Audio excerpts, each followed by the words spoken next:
মুসলমান ঘরে বাইরে শুনে রেখে দেন, আল্লাহ নবী পাক সামনে জানিয়ে দিয়েছেন, মান রাআ মিনকুম মুনকারা ফালইয়ুগাইয়িরহু বিয়াদিহি। পৃথিবীর জমিনে তোমার সামনে যদি কোনো অন্যায় কাজ দেখতে পাও, পৃথিবীর জমিনে তোমার সামনে যদি কোনো অন্যায় কাজ যদি তোমার চোখের সামনে পড়ে যায়, ওই অন্যায় কাজে যদি তুমি প্রতিবাদ করতে পারো, এই প্রতিবাদটাও শহীদের মর্যাদা হয়ে যাবে আমার আল্লাহ পাকের দরবারে। এই প্রতিবাদটা ইবাদত বলে গণ্য হয়ে যাবে। আল্লাহ নবী বলেছেন, মান রাআ মিনকুম মুনকারা ফালইয়ুগাইয়িরহু বিয়াদিহি। পৃথিবীর জমিনে তুমি অন্যায় কাজটা বন্ধ করে দেওয়ার জন্য দুই হাত দিয়ে প্রতিরোধ করে দাও, দুই হাত দিয়ে বাধা দিয়ে দাও, অন্যায় কাজটা বন্ধ করে দাও। আল্লাহ নবী বললেন,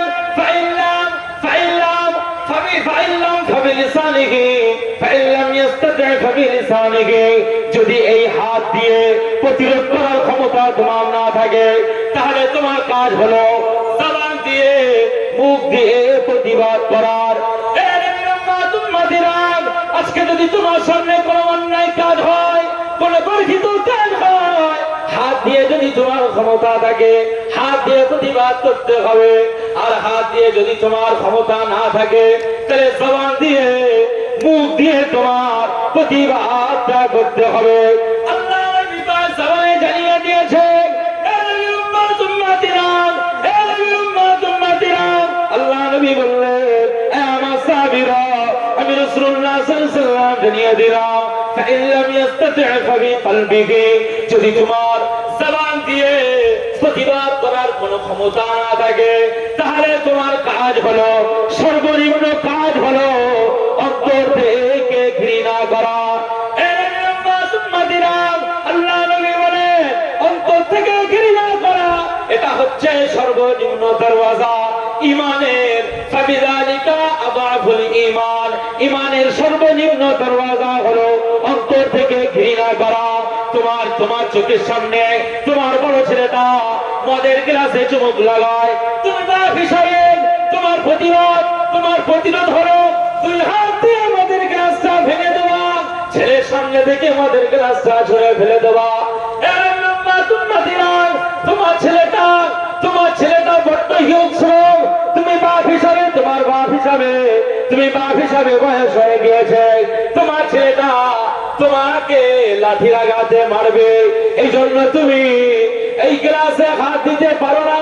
তাই তোমার ছেলের সঙ্গে তুমি গিয়ে বলছো, বাবা মদ খেতে নেই, মদ খাওয়া হারাম, আমার আল্লাহ মদ খাওয়াটা হারাম করে দিয়েছে, এই ছেলে মদ খাওয়া যাবে না, মদ খেলে এই বাড়িতে উঠতে দেব না। এই মুখ দিয়ে তোমাকে প্রতিবাদ করতে হবে। না না না, যদি আমার বয়স হয়ে যায় আর ছেলে যদি হিংস্র হয়ে যায়, আমি বাপ যদি আমার ছেলেকে এই প্রতিবাদটা করতে যায়, আমার ছেলে আমাকে কুড়ুল দিয়ে মারবে, আমাকে প্রাণে মেরে দেবে, এরকম একটা আতঙ্কিত অবস্থায় আমি দিন যাপন করি। এই পরিস্থিতিতে তোমার কাজ হলো ওয়াযালিকা আযাফুল ঈমান। ঈমানের সর্বনিম্ন কাজ হলো ফাইন লাম ইস্তাতি' ফাবিকলবিহি। অন্তর থেকে তোমার বড় ছেলে তোমার ছেলেকে ঘৃণা করা, তোমার পড়া ছেলেকে ঘৃণা করা, জনগণদেরকে ঘৃণা করা, এটা অন্তর থেকে তোমাকে ঘৃণা করতেই হবে। সুদখোরকে অন্তর থেকে ঘৃণা করতে হবে, মদখোরকে অন্তর থেকে ঘৃণা করতে হবে।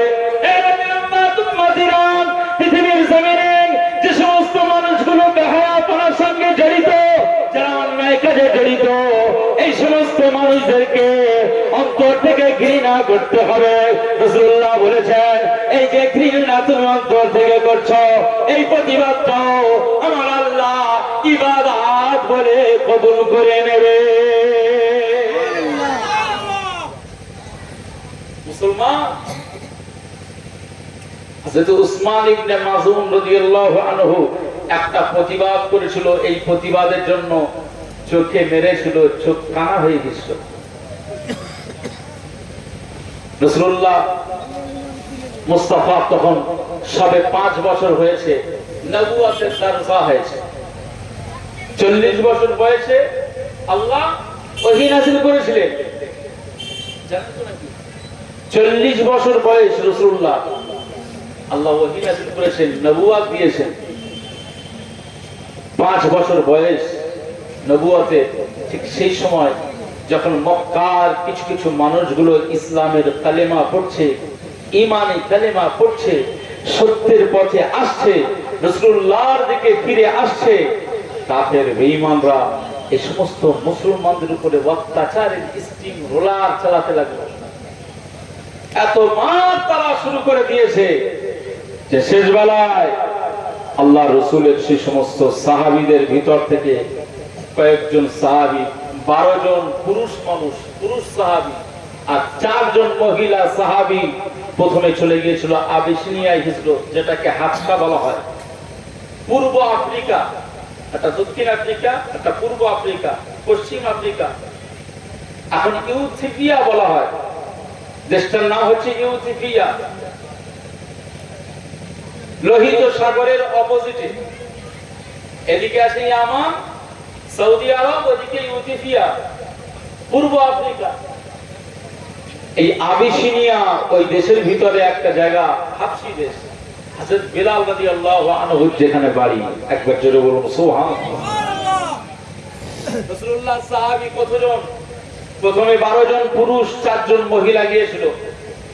মক্কার এই মানুষদের অত্যাচার সহ্য করতে পারল না, একেবারে চলে গিয়েছে লোহিত সাগরের কাছে। গিয়ে দেখছেন 2টো নৌকা রয়েছে। আল্লাহ এই সাহাবীদের জন্য 2টো নৌকার ব্যবস্থা করে দিয়েছে, জোরে বলুন সুবহানাল্লাহ।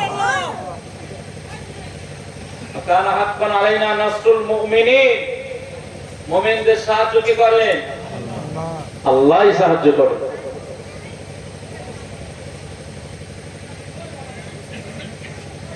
এই 16 জন মানুষ আবিসিনিয়ায় হাবশি দেশে চলে গিয়েছে। হাবশি দেশে সেই জায়গায় যে বাদশা ছিল খ্রিস্টান বাদশা, কিন্তু বাদশার মন অনেক ভালো, হৃদয়টা অনেক মায়াবী হৃদয় ছিল। সেই বাদশার দেশে যখন গিয়েছে, এদেরকে সুন্দরভাবে রেখেছে ঠিকই। সেই সমস্ত সাহাবীরা সেই দেশে গিয়ে সুন্দরভাবে দিন যাপন করছে। কিছুদিন যাওয়ার পরে এই সমস্ত সাহাবীদের কানে একটা সংবাদ চলে এসেছে যে মক্কার যে সমস্ত কাফের বেঈমান মুশরিকরা মুসলমানদের উপরে অত্যাচার চালাচ্ছিল, সেই সমস্ত মক্কার মুশরিকরা, বেঈমানেরা, তারা সব অত্যাচার বন্ধ করে দিয়েছে। তারা এখন আস্তে আস্তে সব কালেমা পড়ে মুসলমান হয়ে গেছে। এরকম একটা সংবাদ শুনতে বেশ। এই সংবাদ শুনবার পরে পরে হাবশি দেশ থেকে এই 16 জন আবার মক্কার দিকে ফিরে এসেছে। কথা শুনছেন তো আপনারা? সব হাবশি দেশে গিয়েছিল, কিন্তু কিছুদিন যাওয়ার পরে যখন একটা ভুল সংবাদ, এটা ভালো মানে সত্য সংবাদ ছিল না, মিথ্যা, গুজব যারে বলে, যখন গুজব ছড়িয়ে গেল যে মক্কার বেঈমানেরা সব ঈমানের কালেমা পড়ে নিয়েছে,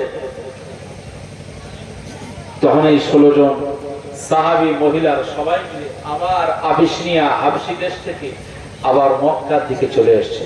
একবার জোরে বলুন সুবহানাল্লাহ। মক্কায় ফিরে এসে দেখছে যে না, যে সংবাদ শুনেছিলাম এই সংবাদটা ঠিক নয়, না এটা ঠিক নয়, তো এটা ঠিক হয়নি। কাফের বেঈমানরা যেমন ছিল তেমন। ভাই, ভুঁড়ি আমাদের এই পেটের ভুঁড়ি, আমরা যে গরু জবাহ করি, এই যে গরু ছাড়াই না, ভুঁড়ি কোনোদিন গোশত হয়? ভুঁড়ি কোনোদিন গোশত হয়? ভুঁড়ি যেমন কোনোদিন গোশত হতে পারে না, কাফের বেঈমান মুশরিকরা কোনোদিন মুসলমানদের দোস্ত হতে পারে না। কথা ঠিক না? মুসলমান ঘরে বাইরে শুনে গেদা আল্লাহ নবী সাহাবীরা মক্কার জমিনে ফিরে এসেছেন। মক্কার জমিনে যখন ফিরে এসেছেন, জমিনে যখন ফিরে আসলো, তারা বুঝতে পারলো যে সংবাদটা তারা প্রথমে শুনেছিল এই সংবাদটা ভুল সংবাদ, মিথ্যা সংবাদ, এটা একটা গুজব ছড়ানো হয়েছিল।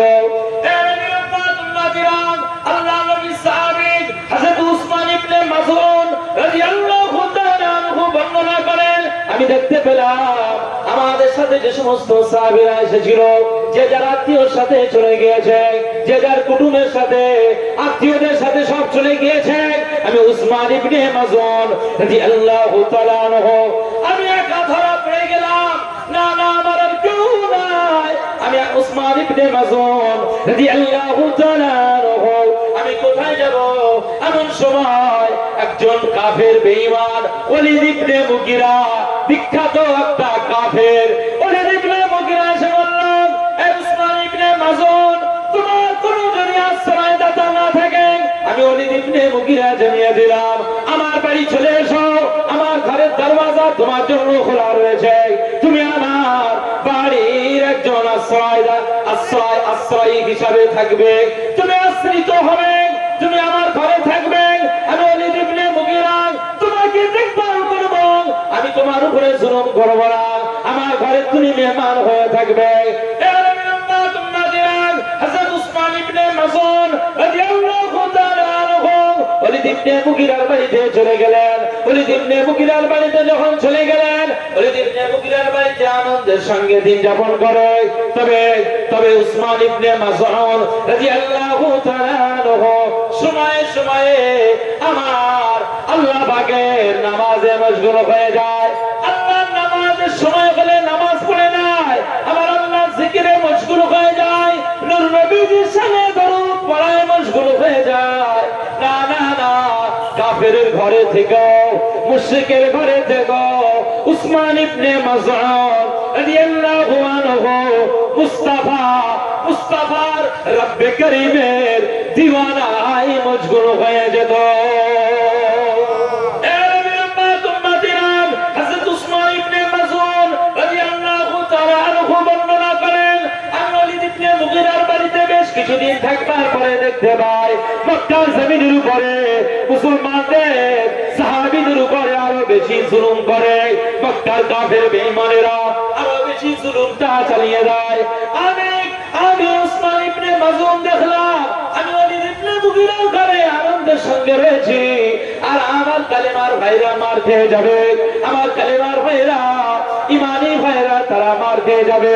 আমি উসমান ইবনে মাযউনের পছন্দ হলো না। হযরত উসমান ইবনে মাযউন রাদিয়াল্লাহু তাআলা আনহু বর্ণনা করেন, আমি ওলীদ ইবনে মুগীরার কাছে আর থাকলাম না।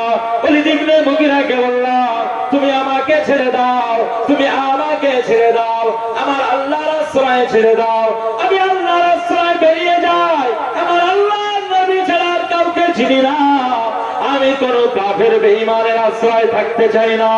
সেই সময় উসমান ইবনে মাযউনকে ওলীদ ইবনে মুগীরা বলেছিল, উসমান ইবনে মাযউন, তুমি আমার ঘরে থাকো, তুমি আমার ঘরে থাকো, তুমি যদি আমার থেকে বেরিয়ে যাও, অন্যান্য কাফের বেঈমানেরা তোমার উপরে জুলুম করবেন, তখন কিন্তু আমি ওলীদ ইবনে মুগীরা তোমাকে বাঁচাতে যাব না। এই মুসলমানরা ভয় খায় নাকি? ইমানদাররা ভয় খায়? ওলীদ ইবনে মুগীরা বলছে যে আমার বাড়িতে রেখেছিলাম, এখানেই থাক, এখান থেকে বেরিয়ে গেলে যদি কাফের মুশরিক বেঈমানেরা মারে, অত্যাচার করে, আমি কিন্তু ঠেকাতে যাব না, এটা মাথায় রাখো। উসমান ইবনে মাযউন রাদিয়াল্লাহু আনহু বলছে, আমি আল্লাহর আশ্রয় বেরিয়ে যাচ্ছি, তাওয়াক্কালতু আলাইহি ওয়া ইলাইহি উনীব, তাওয়াক্কালতু আলাল্লাহ ওয়া ইলাইহি উনীব, আমি আল্লাহর উপরে ভরসা করি বেরিয়ে যাচ্ছি, আমার উপরে জুলুম করবে তো আমার কোনো সমস্যা নেই, আপনার বাঁচানোর কোনো দরকার নেই। আমার নবীজির সাহাবীরা যেমন মার খাচ্ছে, আমিও মার খেতে প্রস্তুত রয়েছি, জোরে বলুন সুবহানাল্লাহ। মুসলমান আমরা কোথায়? মুসলমান ঘরে বালা শুনে খেদান, হযরত উসমান ইবনে মাযউন রাদিয়াল্লাহু আনহু তিনি বেরিয়ে গেলেন। বেরিয়ে যাওয়ার পরে মক্কার একটা জায়গা মক্কার একজন বিখ্যাত কবি কবিতা পড়ছিল, ওই কবিতার মজলিসে হাজির হয়ে যায় উসমান ইবনে মাযউন রাদিয়াল্লাহু তাআলা আনহু। ওই কবিতার মজলিসে হাজির হয়ে যায়, ওই কবিতার মজলিসে হাজির হয়ে যায়। কবিতা পড়ছিল লাবিদ ইবনে রাবিয়া, সবচেয়ে একজন বিখ্যাত কবি কবিতা পড়ছিল। কবিতা পড়তে পড়তে বলেছিল, পৃথিবীর জমিনের উপরে আমার আল্লাহ যত নিয়ামত দিয়েছে, আমার আল্লাহ যত নিয়ামত সৃষ্টি করেছে, সমস্ত নিয়ামত ধ্বংস হয়ে যাবে। এই সময় লাবিদ ইবনে রাবিয়া যখন এই কথাটা বলল, আমার আল্লাহ পাক সমস্ত নিয়ামত ধ্বংস করে দেবে, আমার আল্লাহ সমস্ত নিয়ামত গুলো ধ্বংস হয়ে যাবে। সেই সময় উসমান ইবনে মাযউন রাদিয়াল্লাহু আনহু ওই কাফের বেঈমানদের মাঝখানে দাঁড়িয়ে প্রতিবাদ করে দিয়েছিল, এ লাবিদ ইবনে রাবিয়া, এই বিখ্যাত কবি শুনে রাখো, তুমি আমার আল্লাহর শানে একটা কথা বলবে না, তুমি কেন আমার আল্লাহর শানে কথা বলো? আমি উসমান ইবনে মাযউন রাদিয়াল্লাহু তাআলা আনহু জানিয়ে দিলাম, আমার আল্লাহ পৃথিবীর জমিনে যত নিয়ামত দিয়েছে, আমার আল্লাহ যত নিয়ামত সৃষ্টি করেছে, কোরআনুল কারীমে আমার আল্লাহ এই নিয়ামত সম্পর্কে বলতে গিয়ে বলেছেন, ওয়া ইন তাউদ্দু নি'মাতাল্লাহি লা তুহসুহা ইন্নাল্লাহা লাগফুরুর রহিম। আমার আল্লাহ পাক বলেন, আমার বান্দা বান্দীরা, আমি আল্লাহ পাক জানিয়ে দিলাম, আমি আল্লাহ তোমাদের জন্য যত নিয়ামত দিয়ে দিয়েছি, যত তোমাদের জন্য নিয়ামত দিয়ে দিয়েছি, তোমরা যদি সারা জীবন আমার এই নিয়ামতগুলোকে যদি সংখ্যায় গুনে গুনে গুনে গুনে তোমরা সংখ্যায় যদি তোমরা হিসাব করতে চাও, আমি আল্লাহ পাক জানিয়ে দিলাম, লা তুহসুহা, আমি আল্লাহ জানিয়ে দিলাম, আমার যত নিয়ামত পৃথিবীতে পাঠিয়ে দিয়েছি, কোন নিয়ামত গুনে গুনে সংখ্যায় তোমরা হিসাব করতে পারবে না। যেটা বলতে পারছেন না সুবহানাল্লাহ? পৃথিবীতে যত নিয়ামত আল্লাহ পাঠিয়েছে, আপনি যদি সংখ্যায় গোনেন হিসাব করতে পারবেন না। ওয়া ইন তাউদ্দু নি'মাতাল্লাহি লা তুহসুহা, আমার আল্লাহ বলেন যে তোমরা হিসাব করে শেষ করতে পারবে না। লাবিদ ইবনে রাবিয়া বলছে এই নিয়ামত ধ্বংস হয়ে যাবে। উসমান ইবনে মাযউন রাদিয়াল্লাহু আনহু দাঁড়িয়ে বলছেন, আমার আল্লাহর যত নিয়ামত রয়েছে, কিছু কিছু নিয়ামত ধ্বংস হতে পারে, সব নিয়ামত ধ্বংস হবে না। সুতরাং তুমি এই কথাটা বন্ধ করো যে আল্লাহর সব নিয়ামত ধ্বংস হয়ে যাবে, এই কথাটা বন্ধ করো। লাবিদ ইবনে রাবিয়া তার কবিতার ভিতরে এই কথা বারবার বলছে যে আল্লাহর নিয়ামত ধ্বংস হবে। উসমান ইবনে মাযউন রাদিয়াল্লাহু আনহু বলছেন যে না, ধ্বংস হবে না। যখন এই কথায় বাক বিতণ্ডায় জড়িয়ে গেলেন, একজন কাফের এসে হযরত উসমান ইবনে মাযউন রাদিয়াল্লাহু আনহুর চোখে মেরেছে খুশি, চোখ সঙ্গে সঙ্গে কানা হয়ে গিয়েছে, অন্ধ হয়ে গিয়েছে। মুসলমান ঘরে ভাইরা শুনে গেলেন, সেই সময় ওয়ালিদ ইবনে মুগিরা এসে বলল, এ উসমান ইবনে মাযউন রাদিয়াল্লাহু তাআলা আনহু, তুমি যদি আমার বাড়িতে থাকতে, তুমি যদি আমার বাড়িতে থাকতে, আজ মক্কার কোন লাট সাহেবের ক্ষমতা হতো না, কোন কাফেরের ক্ষমতা হতো না, কোন কুরাইশের ক্ষমতা হতো না, তোমার চেহারায় ঘুষি মারতে পারে। উসমান ইবনে মাযউনকে লক্ষ্য করেন ওয়ালিদ ইবনে মুগিরা যখন এই কথাটা বলল, হযরত উসমান ইবনে মাযউন রাদিয়াল্লাহু তাআলা আনহু সেই সময় বলতে লাগলো, এই ওয়ালিদ ইবনে মুগিরা শুনে রাখো, আজকে আমি যে চোখটা অন্ধ হয়ে গেলাম, আজকে আমার মুখে যে ঘুষিটা মারলো, এই ঘুষিটা আমার ব্যক্তিগত জন্য নয়, আমার ব্যক্তিতার জন্য নয়, ব্যক্তিত্বের জন্য নয়, একমাত্র আজকে আমার চোখটা অন্ধ হয়ে গিয়েছে আমার আল্লাহ খুশির জন্য। শুনে রাখো, আজকে যদি আমি উসমান ইবনে মাযউন আমার চোখটা একটা কেন দুটো চোখ যদি কাফের বেঈমানদের হাতেও যদি অন্ধ হয়ে যায়, তবু আমি আমার আল্লাহর গুণগান থেকে ফিরে আসবো না। আর ওদের বলুন সুবহানাল্লাহ। মুসলমান, এই উসমান ইবনে মাযউন রাদিয়াল্লাহু আনহু আল্লাহর পাগল ছিলেন। শুরুতেই বলছিলাম, একটু মহব্বতের সঙ্গে দরুদ শরীফ আল্লাহ